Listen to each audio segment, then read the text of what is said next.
लग्न सोहळा म्हटलं की कन्यादान, कन्यादान म्हटलं की फर्निचर आणि फर्निचर म्हटलं की साई कमल फर्निचर. आपल्या बजेटमध्ये लग्नाचे पॅकेज उपलब्ध, तसंच कपाट, showcase, bed, dressing, dining, teapoy, sofa set या वस्तूंनी परिपूर्ण सप्तपदी पॅकेज उपलब्ध. याचबरोबर टेबल, खुर्ची, आराम खुर्ची, वॉर्डरोब, डबल बेड तसंच सोफ्याच्या वेगवेगळ्या व्हरायटीज. अर्थात घरासाठी आवश्यक ते सर्व फर्निचर म्हणजेच संगमनेरमधील साई कमल फर्निचर. साई कमल फर्निचर इथं ऑर्डर प्रमाणे सुद्धा फर्निचर तयार करून मिळेल. आजच भेट द्या साई कमल फर्निचरला. प्रोप्रायटर गणेश साहेबराव सातपुते, वसंत लॉन्स समोर, संगमनेर. मोबाईल 98 814 73 753 आणि 98 902 61 272.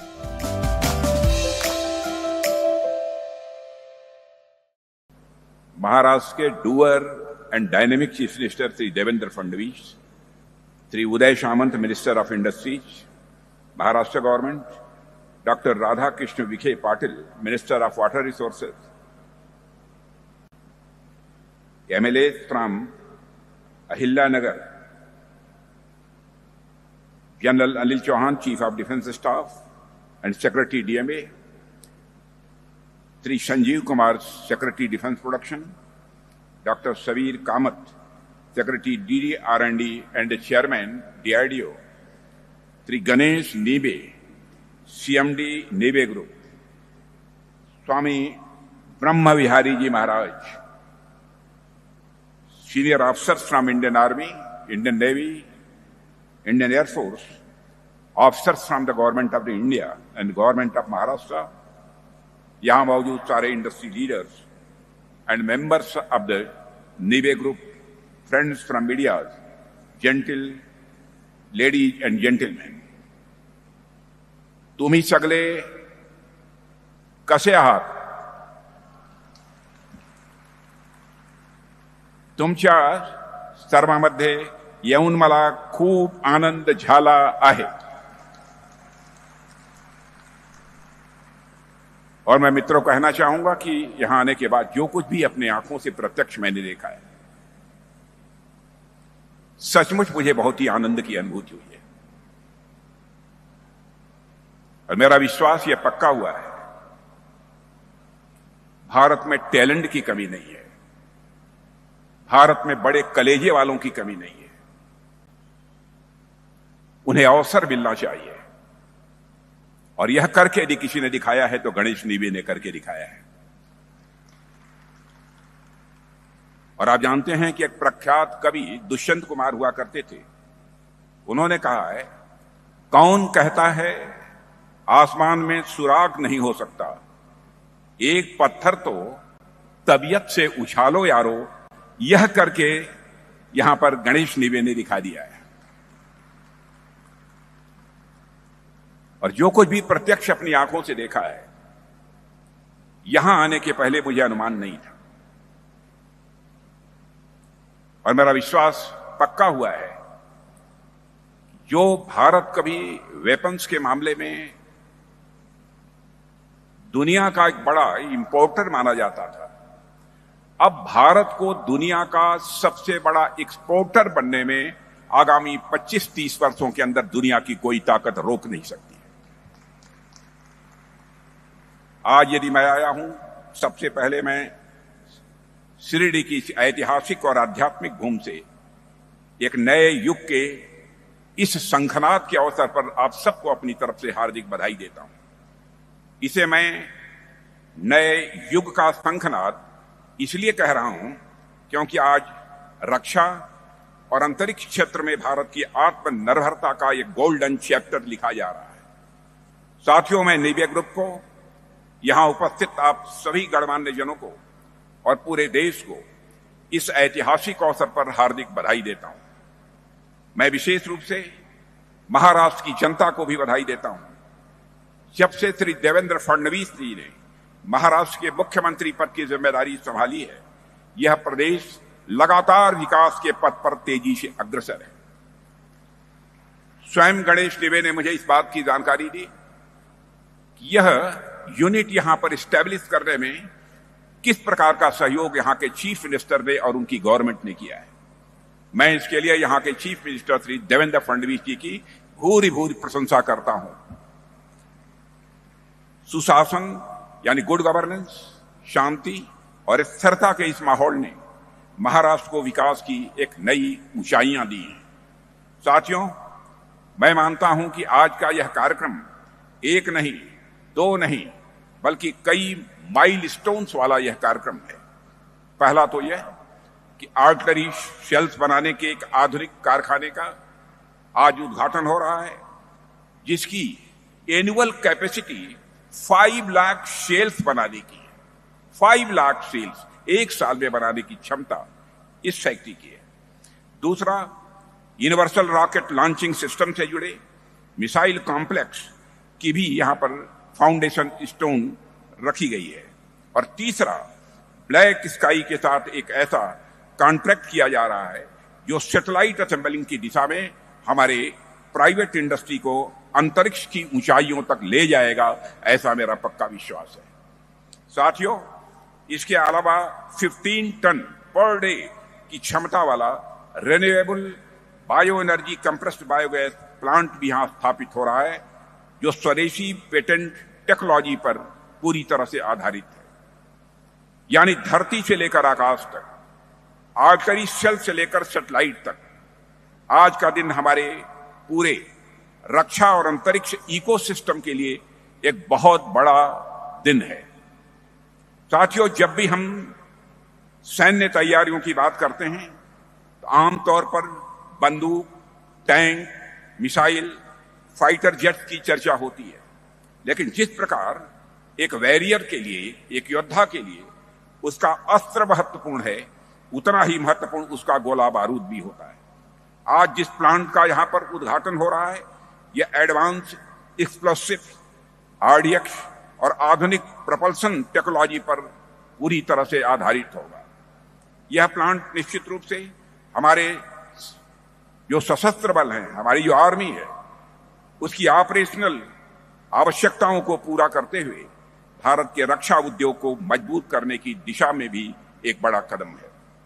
साथियों, हमारी रक्षा उद्योग आज इस स्थिति में है, उसके लिए हमने लंबी यात्रा अब तक की तय की है। यदि हम इसके इतिहास पर नजर डालें तो हम सभी जानते हैं कि आजादी से पहले ही हमारे यहां ऑर्डिनेंस फैक्ट्रीज की स्थापना हो चुकी थी। ईस्ट इंडिया कंपनी के दौर में भारत के एक महत्वपूर्ण रणनीतिक योगदान को अक्सर हम नजरअंदाज कर जाते हैं। जब हम कहते हैं कि अंग्रेज भारत से कच्चा माल ले गए तो हमारा ध्यान प्रायः कपास, मसाले या चाय पर जाता है, किंतु एक और बेहद महत्वपूर्ण जो कच्चा माल था वह पोटेशियम नाइट्रेट यानी सोरा जिसे हम बोलते हैं, और यह वही पदार्थ है जिसका इस्तेमाल गन पाउडर बनाने में किया जाता है। भारत में उस समय सोरा का बड़ा भंडार पाया गया और ईस्ट इंडिया कंपनी ने इससे अपनी मिलिट्री कैपेबिलिटी मजबूत की थी। सदियों पहले भी हमारी धरती ही थी जो दुनिया में ताकत का एक बड़ा स्रोत बनी थी। यानी भारत की रक्षा उद्योग की जड़ें आज की नहीं है, मैं मानता हूं कि हमारे भारत में बहुत ही गहरी है। लेकिन स्वतंत्रता के बाद एक लंबा समय ऐसा रहा है जब हम अपनी पुरानी क्षमताओं और आधुनिक रक्षा जरूरतों के बीच जो प्रभावी तालमेल होना चाहिए था, वह प्रभावी तालमेल हम नहीं बैठा सके थे। इसकी एक बड़ी वजह यह थी कि रक्षा उत्पादन में प्राइवेट सेक्टर को जो अपॉर्चुनिटीज मिलनी चाहिए, जो पर्याप्त अवसर मिलना चाहिए, वह नहीं मिल पा रहा था और डिफेंस इंडस्ट्री मुख्यतः public sector units ordnance factories तक ही सीमित रही हैं। लेकिन हमारे प्राइम मिनिस्टर की लीडरशिप में हमने यह समझा कि सेल्फ रिलायंट इंडिया, आत्मनिर्भर भारत और मेक इन इंडिया के लिए प्राइवेट सेक्टर की एनर्जी का उपयोग आवश्यक है। इसलिए पॉलिसी रिलेटेड रिफॉर्म्स, नीतिगत सुधार भी किए गए।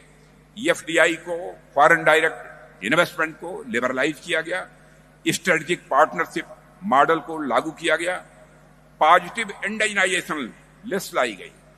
हम लोगों ने एक लंबी लिस्ट मोर देन 5000 आइटम्स की तैयार की है।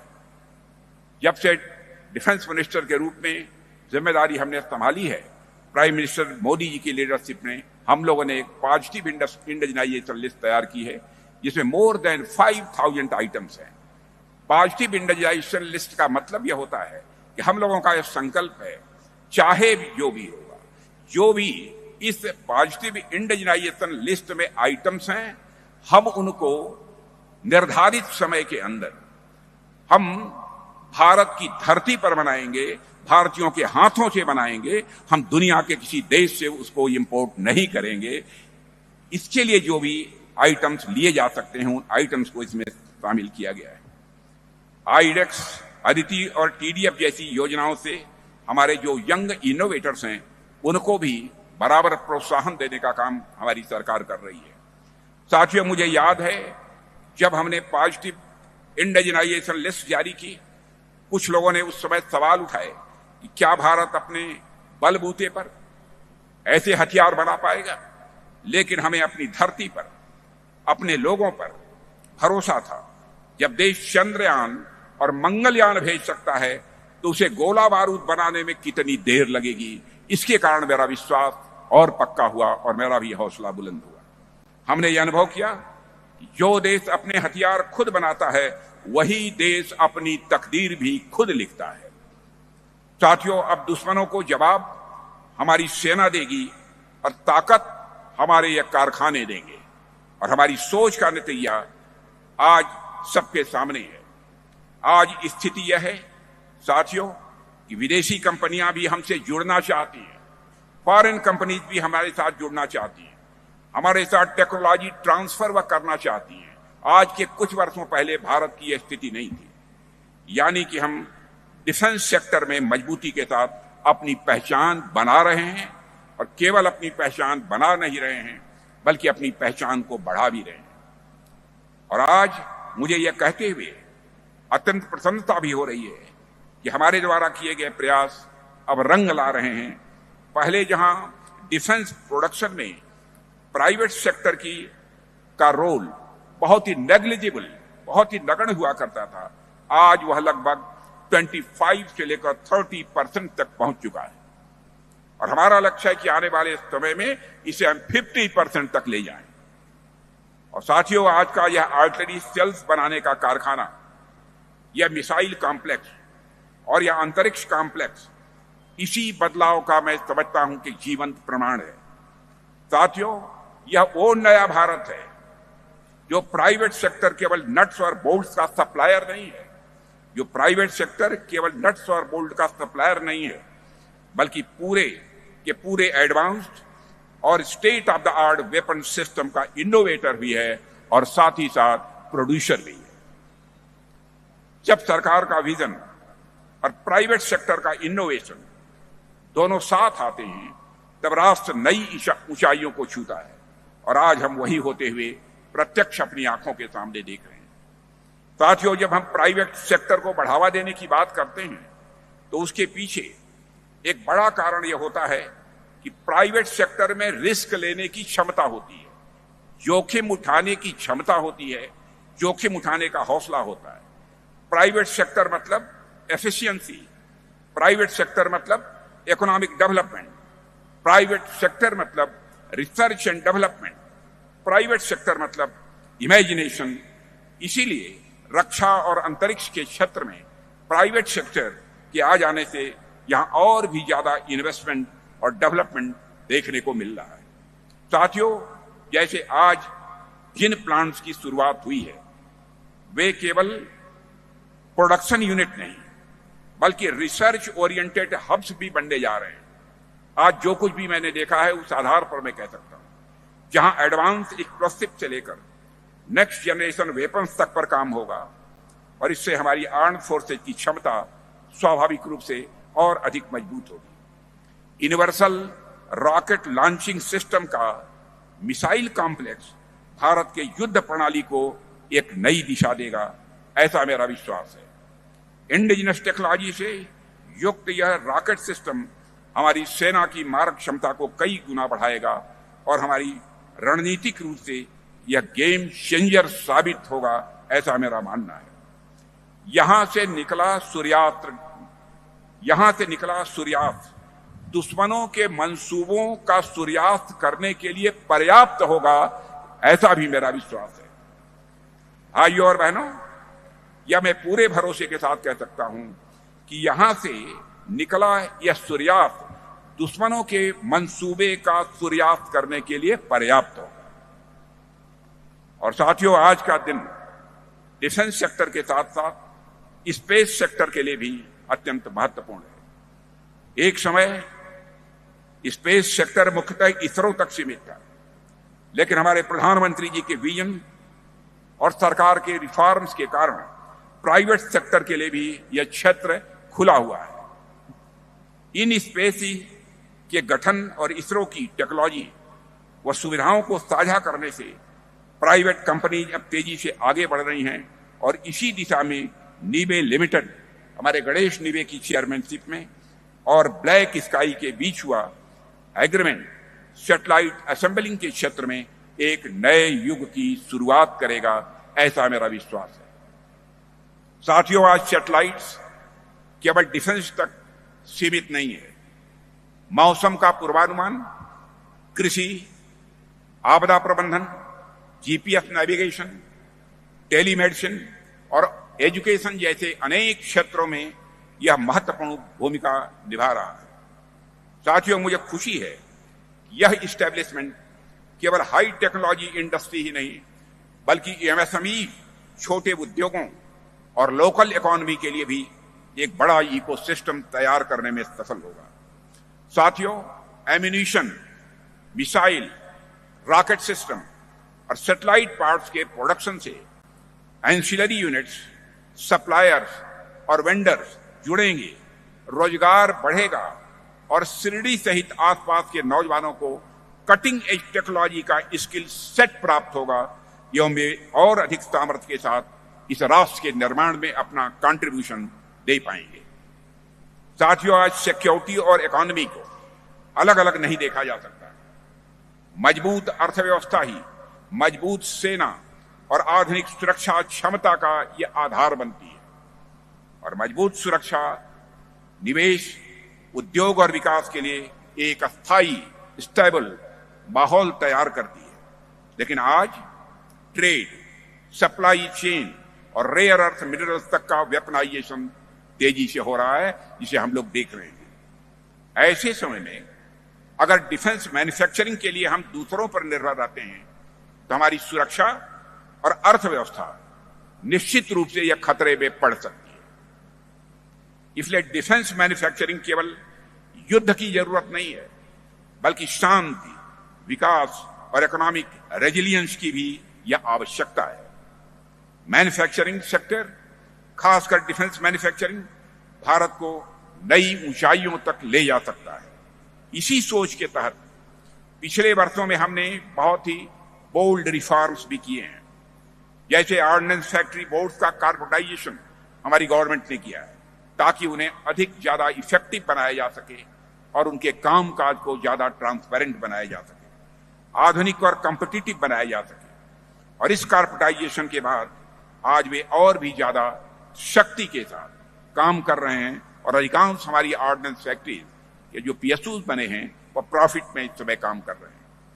साथियों, हम जब इतिहास पर जब हम देखते हैं साथियों कि भविष्य के युद्धों में सबसे बड़ा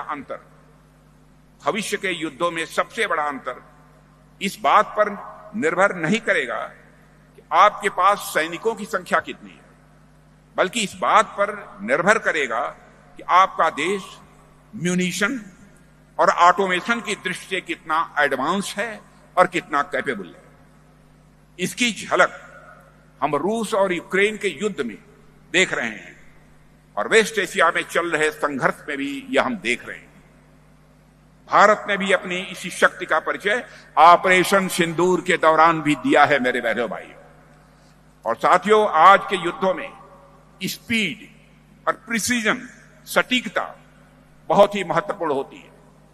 ड्रोन, ऑटोमेटेड सिस्टम और आर्टिफिशियल इंटेलिजेंस आधारित जो सिस्टम्स हैं, दुश्मन पर ज्यादा सटीक हमला कर सकते हैं और अपने सैनिकों की जिंदगी भी बचा सकते हैं।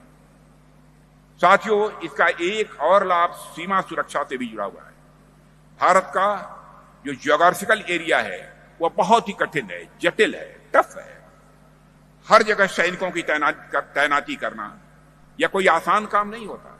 मैं प्रत्यक्ष इसे महसूस कर रहा हूं।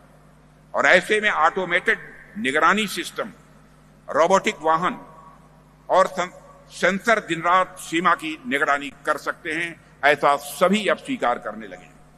इससे सुरक्षा भी बढ़ती है और कठिन परिस्थितियों में जो हमारे सैनिक तैनात होते हैं उन पर दबाव भी कम रहता है। और मुझे इस बात की प्रसन्नता है, आज भारत की प्राइवेट इंडस्ट्रीज भी फ्यूचर वारफेयर की अच्छी खासी समझ रखती हैं और उस दिशा में लगातार काम कर रही हैं। यदि किसी के समझ में न आता हो तो यहां पर आकर गणेश लिबे के इस काम को देख सकता है। साथियों, भारत को म्यूनिशन और ऑटोमेशन का हब बनाने के लिए भी सबको मिलजुल कर काम करना होगा। महाराष्ट्र में नीवे के साथ साथ सोलर इंडस्ट्रीज भी अच्छा काम कर रही हैं और बराबर यहां के मुख्यमंत्री श्री देवेंद्र फडणवीस के द्वारा उन्हें प्रोत्साहन भी दिया जा रहा है। भारत की डिफेंस कंपनीज का साथियों जब सामर्थ्य बढ़ेगा तभी देश का सुरक्षा चक्र और अधिक मजबूत होगा। इसलिए हमारी सरकार लगातार इस बात पर जोर दे रही है कि क्रिटिकल टेक्नोलॉजीज और एडवांस सिस्टम में मेक इन इंडिया को बढ़ावा दिया जाए। और साथ ही ड्रोन सेक्टर में भी हमारा प्रयास है अधिक से अधिक इंडिजिनाइजेशन हो और इस दिशा में भी यह ऑर्गेनाइजेशन जहां पर हम लोग खड़े हैं, जिसकी धरती पर यह भी काम कर रहा है। म्यूनिशन और ऑटोमेटेड सिस्टम में भारत फ्रंट रनर बनकर उभरे, इसके लिए सरकार जो भी आवश्यक है वह कदम उठाने के लिए पूरी तरह से तैयार है।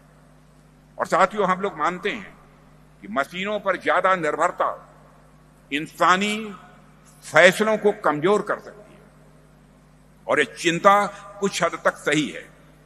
लेकिन टेक्नोलॉजी का उद्देश्य सैनिकों की क्षमता को घटाना नहीं है, बल्कि उनकी क्षमता को बढ़ाना है। अंतिम निर्णय हमेशा इंसानों के ही हाथ में रहना चाहिए।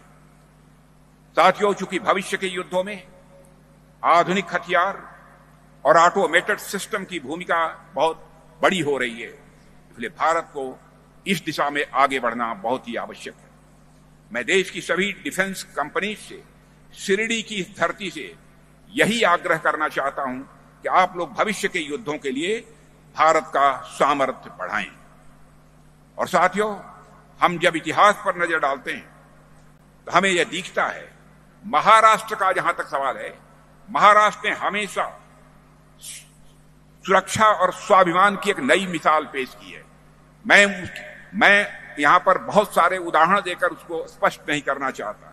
छत्रपति महाराज शिवाजी महाराज ने नेवी और फोर्स की जो व्यवस्था यहां पर खड़ी की थी, वो सिर्फ एक उनकी सैन्य रणनीति नहीं थी, यह उनकी केवल एक मिलिट्री स्ट्रेटजी नहीं थी, बल्कि एक आत्मनिर्भर अर्थव्यवस्था का मॉडल था जो छत्रपति महाराज शिवाजी ने खड़ा किया था। उन्होंने स्थानीय रिसोर्सेस से हथियार बनाए थे, लोकल रिसोर्सेस से छत्रपति महाराज शिवाजी ने वेपन्स बनाए थे, यहां के लोकल लोगों को ट्रेंड किया और एक ऐसा साम्राज्य खड़ा किया जो विदेशी ताकतों को चुनौती दे सके। आज शिरडी की इस धरती पर छत्रपति शिवाजी महाराज की ही प्रेरणा से हम एक बार फिर आत्मनिर्भरता यानी सेल्फ रिलायंस का एक किला खड़ा कर रहे हैं।